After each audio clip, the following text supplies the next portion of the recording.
Revolutionary Wrestling Podcast. I am the devilishly handsome outlaw himself, your King of Extreme, the three-time Revolutionary Wrestling Podcast champion, Phil KOE, joined by my indomitable broadcast partner, Tony G. Like, share, subscribe. Former three-time champ myself, gunning for number 4 as we head headfirst into AEW Fyter Fest. I like that. Woo! So, we saw what happened with Double or Nothing. It was actually a really good. There was some that was really good, some that was kind of. Yeah. We're looking at you, Battle Royal. Yes, we are. But beyond that, they put on a very compelling program, so I'm looking forward to seeing it. And it was so compelling that for the first time ever, the Revolutionary Wrestling Podcast Championship will be defended at a non-WWE event. This is a landmark occasion for us. Yes, because normally we only defend the belt at marquee events. So we'll see if this holds up to it. We will see if AEW holds up to it in the future. We've got a 9-match card, 3 on the pre-show, 6 on the main card. Let's see what they can do to sustain that heavy momentum that they garnered with Double or Nothing. Let's dive right into this with the pre-show. We got Kylie Ray versus Leva Bates. So, who you got here? Former champ. This is a simple pick for me, Kylie Ray. No doubt about it. Yeah. I mean, they were pushing her more than other talent on the last show. It would only make sense. I don't know enough about Leva Bates. Get ready to hear that a lot. Exactly. Like we said, this is new for us. New ground. It's an upstart promotion. Come on. Your champion is taking a real risk, being a real defending champion, defending his belt on an AEW event, which, I mean, compared to, like WrestleManias and such, where I've come in as champion, I mean, that's...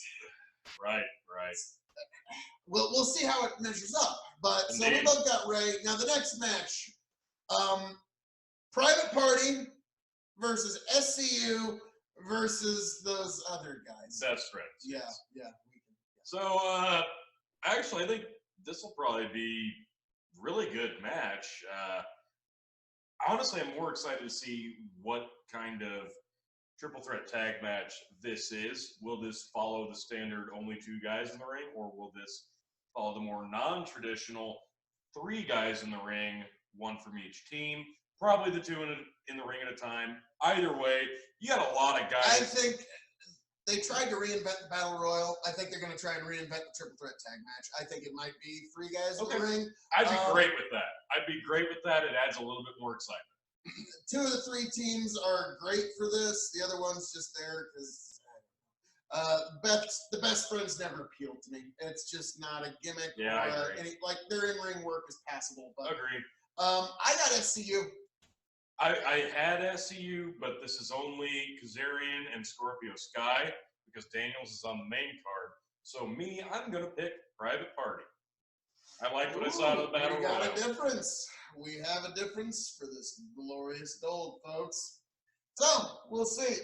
Honestly, SCU did such a great job in the debut event. I would be shocked if they didn't give them more momentum going forward. I would agree, but I really liked Private Party, what little bit they had in the Battle Royal. So I'm just homer picking there, Private Party. Well, I mean, other than MJF and Hangman Page, you found something to like in that Battle Royal. Hats off to you, sir. You're a better man than I. So we move right on to Nakazawa and Jabali in a hardcore match. So I would assume that this will be the closer for the pre-show, or it'll be the opener. Heaven knows, either way. But it is a hardcore match, so this could be either really, really good and interesting, or this could be just a horrible garbage match. Cluster garbage. Either way, I don't know, but flip a coin. Yeah, I'm picking Nakazawa. I'm going with Nakazawa as well, just because I know so very little about Jabali. There you go. My goodness, who has time to watch all the wrestling in the world? Well, we're gonna have to right here at the Revolutionary Wrestling Podcast. We do. So I just wish you would have gotten a nice custom-made AEW shirt for this show like I did. Yes, I mean, that's the peak of fashion. As, you're king of extreme and king of dapper. I really have to say, you really pulled out all the stops for that particular one. This is a big card. No stops are pulled. So, moving on to the main card, we have a triple threat match. Yes. We have Sakazaki Yes. versus Riho versus the controversial Nyla Rose. Indeed. And easy pick here. Controversy sells Nyla Rose. Yep. Yeah, I mean, make of it what you will. The controversy grabs the headlines. Well, we assume that I don't know that Awesome Kong is going to be doing much of a full-time schedule with AEW. Nyla Rose is going to be your monster in the women's division if that's the case. So, yeah, Nyla Rose. Alrighty. So, moving on up the card to what's probably going to be a pretty good match, even though I don't really know much about SEMA. Don't need to. Christopher Daniels is a phenomenal talent. We've been watching him since the late 90s. I remember reading a mag that you had laying on the floor in one of your apartments that had him as Wrestle of the Year as an upstart. Who's this guy? Fallen Angel Christopher Daniels. Here he is. He was a staple in TNA Impact. I've been a fan of him for years. Love the guy. Can't pick against him here. He had a short stint in ECW, even the real one. The real one, yeah. Daniels, all the way. Then we got probably going to be match of the night. My personal opinion. It could. Well, I could even be main event. We don't actually know how this card's going to completely shake out. But we've got the Fatal 4-Way. Let's just get the hors d'oeuvre. Let's just get the appetizer out of the way before we get the hors d'oeuvre. Okay. You got Jimmy Havoc and Jungle Boy. They're there to take bumps and, Havoc being the deathmatch moron savant, Jungle Boy being Luke Perry's son, and then, of course... Yeah, Luke Perry's son wrestles. Who'd have thunk it? Weird. But here we are. And then we got the real main course of this match, Hangman Page and the brilliant MJF. Yeah, I've seen very little of MJF. In fact, all I've seen of MJF was at Double or Nothing. He killed it in the Battle Royal, which is impressive. He's brilliant. He's absolutely brilliant. And everything on the mic, great. As one great ascendant world-class heel to another, MJF, I just got to say, the heel work you do is absolutely brilliant, sir. It's great. My hat's off. I bow to you, sir. It is. And so that is why I pick MJF. Okay. AEW says they're going to go with something when it's hot, and MJF is the hottest heel in wrestling. He is red hot. Name a better heel in wrestling right now. Who's a better heel? Well, Miz is a face, so I can't. So it's MJF. He is the best heel in wrestling right now. And I'll give you that. But I can't pick MJF here because I think he can take the loss. Because losing in a battle royal doesn't mean much. He can take the loss here. Hangman Page cannot take the loss here because he is going for the world title. They're going to keep him looking strong. And I don't think he's going to win the world title, but you've got to keep him looking strong heading into that bout against Jericho. You do have a good point there, but I honestly don't think they're going to put the belt on Hangman Page. I think they're going to put it on Jericho. I think it's going to be Jericho too, but you've got to keep Hangman looking strong going into that match. Yes, but at the same time, this is kind of an interesting hybrid of the boys having the access to the money and being able to book. They might actually see that, yes, Hangman, I mean, if MJF covers Jimmy Havoc or Jungle Boy, it keeps Hangman strong. And that is the beauty of the Fatal 4-Way. Yes, so in my opinion, it's MJF is the most brilliant wrestler in all of wrestling right now. Gotta go with MJF. I can't disagree, and I racked my head about this a little bit, so yeah. I'm staking my title on you, MJF. It was Page or MJF, but I'm going with Page. So from one heel to another, MJF, pull out all the stops. Be as dirty as you got to. Grab the tights, low blow, use the weapon, whatever you gotta do. From one heel to another, I give you full allowance, sir. I wouldn't even be upset in the slightest if MJF won. I'm pulling for him too slightly, so I get it. Moving down the card, we think Cody Rhodes, Darby Allin. Obviously, it's going to be Cody Rhodes. They made a big deal about the fact that wins and losses are supposed to matter. Yep. Cody got a big win over Dustin. There's no chance. I mean, zero, zilch, not a chance that Cody drops this match. This is just a squash. It'll be a great match, whatever. Cody wins this hands down. Yes, not even and questionable. I suspect it has more to do with the lessons he learned from dear old dad. For those who don't know, Dusty Rhodes, the legendary wrestler, was also a booker through a lot of his run on top. And so he'd often say, well, baby, I'm on top, so I got to stay on top. So now that his boy has the book of his own company, and he's the booker of his own company, strangely enough, he's thus far undefeated in said company. Are you suggesting that Dusty Rhodes would booked himself to be on top? I know. Put in that position? I know. I know this is like one of those crazy conspiracy theories up there with like Hollow Earth or something. But okay, it's possible. It might be possible. But is that why you're picking Cody? Yes. Okay, yeah. That's why I'm picking Cody too.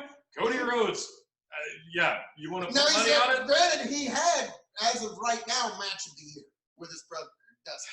Here we go. So, granted, it's up there. It's up there. There's no better wrestling match we've had this year.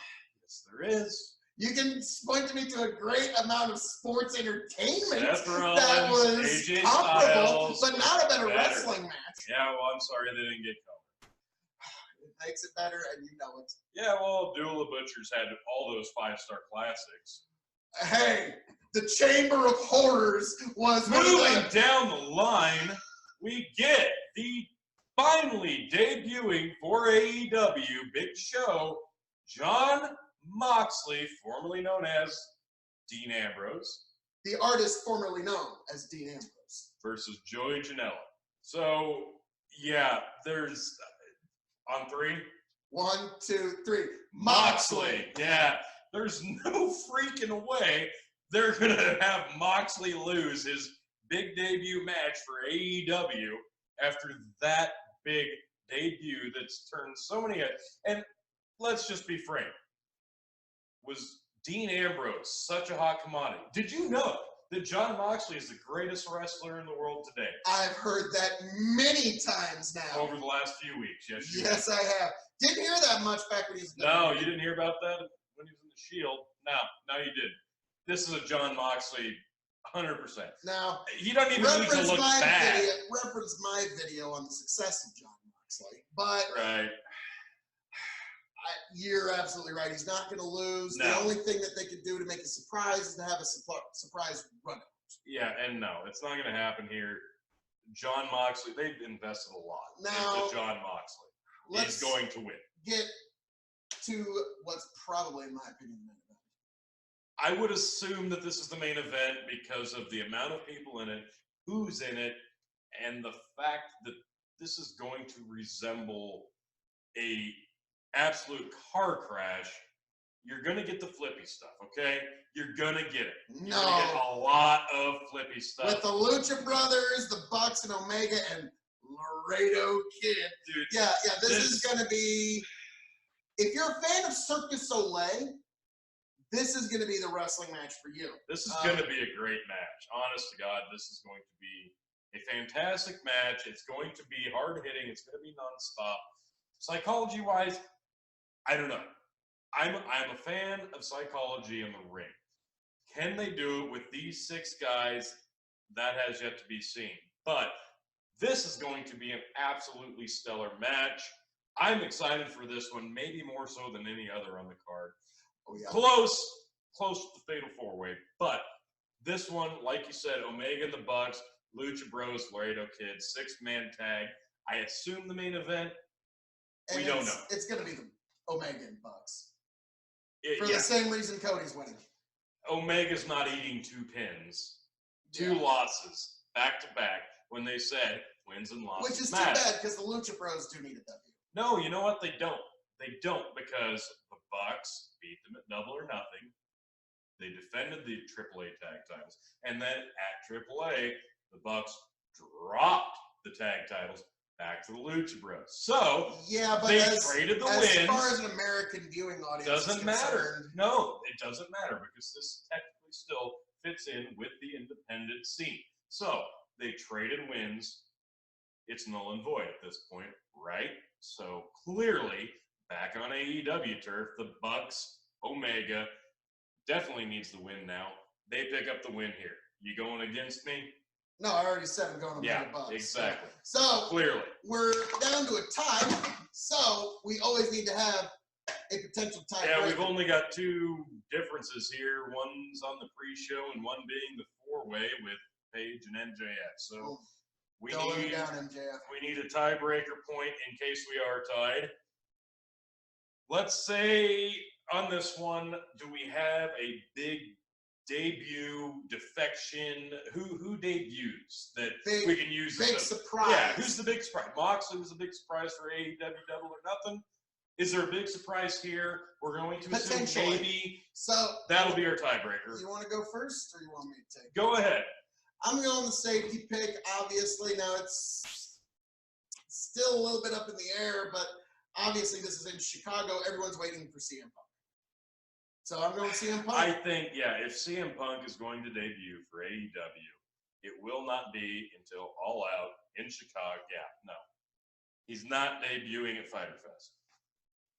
Just throwing it out there because really, who else is out there? I would rather see him debut now. I will agree. I'd rather see him do it here. That way you can build around that. Chicago's already sold out.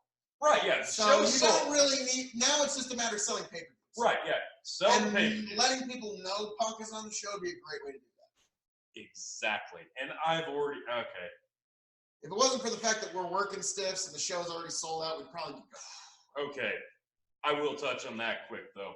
The fact that this is 2 years running now, that the Bucks, Omega, Cody are taking the Labor Day weekend show and running with it. They want that to be their Labor Day show weekend. They want that to be their big WrestleMania card from the looks of it, right? Because they had All In last year on Labor Day weekend.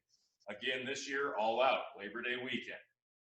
Man, as a college football fan, I think you are really alienating some potential pay-per-view buys. That's just me. I've gotten in a lot of online fights about this. Some people say it best. If you want to sustain momentum and you want to build a fan base, you have to bring in new fans. You're not going to do that if you turn eyes away, going head-to-head with other sports. That's my take. Love it or hate it. I partially agree with you, but the part that I disagree with you on is that wrestling fans are kind of a different creature of habit. And that's fine. That's fine. Most people that want to see this show are going to watch this show. You got to understand, most wrestling fans really don't watch very many other sports. You say that, but we are talking about a lot of eyeballs, specifically the marquee matchups in specific big markets.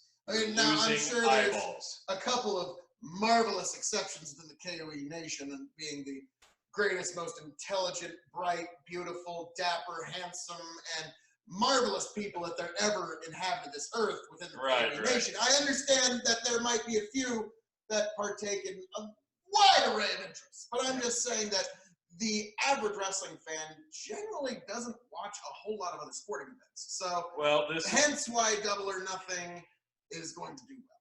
Well, Double or Nothing didn't have to go head-to-head with the opening weekend of college football. But I digress. You took CM Punk as your big marquee name that could potentially debut. I don't think it's going to happen. He already showed up at an indie show under a mask. Wave enough cash under his face, and he'll do it. I'm going to go with a more low-key pick.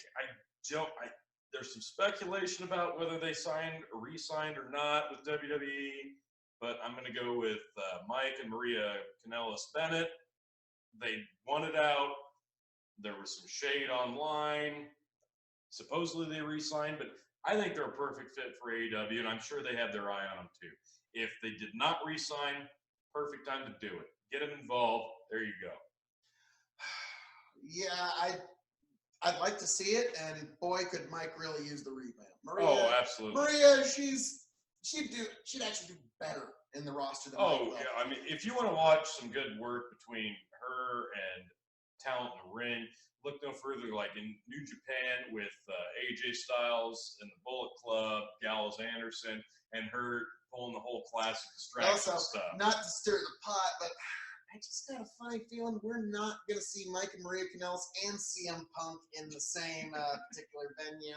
I don't know. Maybe just some past chicanery or some sort there. I don't know. Maybe I'm off on that. Money talks, Phil. Oh, it always does. Well, we're not getting both debuts. We'll probably get neither, but that's our tiebreaker point. Yep. So, all that being said, folks, join us for AEW Fyter Fest. I am the reigning, defending, 3-time Revolutionary Wrestling Podcast Champion, your King of Extreme, Phil KOE, signing off and handing it off to my indomitable broadcast partner, soon to be your 4-time champion, Tony G. Like, share, subscribe.